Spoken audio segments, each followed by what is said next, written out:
నిన్ను అంతదాకా సుబ్బిగాడు అబ్బిగాడు అని పిలుస్తాడు. నువ్వు చచ్చావనుకో, అప్పటి నుండే నీ ప్రాణం పోయిన సెకండ్ నుంచే నిన్ను శవము పీనుగా బాడీ అంటాడు.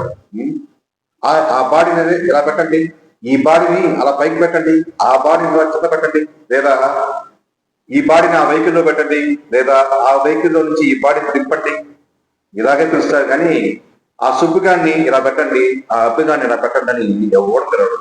అంటే నువ్వు ప్రాణం వదిలిన క్షణం నుంచే నీ పేరు నువ్వు నా అనుకునే నీ చుట్టుపక్కల జనం మర్చిపోతారు.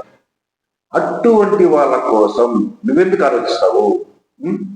చెప్పు. వాడు ఏదో అనుకుంటా కానీ నువ్వు నీ మనసును చంపుకుని బతుకుతావా? చూడు, చావడం కంటే బ్రతికి ఉండి శవంలో బ్రతకడమే చాలా నరకం. అది గుర్తుపెట్టుకో. ఇప్పుడు నీకు డ్యాన్స్ చేయాలనిపించిందా? కాలేదా? ఎవడో ఏదో అనుకుంటారు, బాగా వేసేయి. నీకు పాట పాడాలనిపించిందా? నీ వాయిస్ బాగలేదా? నీ గొంతు బాగలేదా?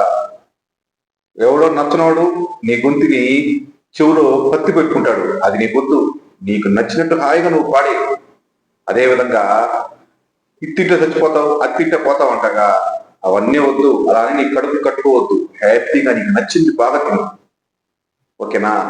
నీకు మనస్ఫూర్తిగా నువ్వు వస్తుందా? ఎవరో ఏదో అనుకుంటా పక్కన అనుకోవద్దు. బాగా నువ్వు కడుపు ఉప్పిపోయారా నువ్వు. అది ఏదైనా తృప్తిగా బతుకు. వాళ్ళ కోసం ఎవరి కోసం పక్కన ఇదేమనుకుంటాగా, వాళ్ళేమి అనుకోవద్దు.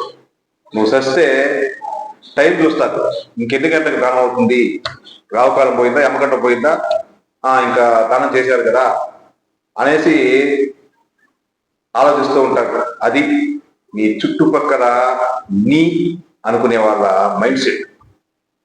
మాదు ఇక్కడైనా మాదు చావరాగో ఖచ్చితంగా వస్తుంది. అది పెద్ద విషయం కాదు. నీకైనా నాకైనా ఎవరికైనా వస్తుంది. అది ఎప్పుడో తెలియదు. ఆ వచ్చేదాకన్నా హ్యాపీగా సుఖంగా బక్కండి. అది నేను చెప్పేది. ఓకే.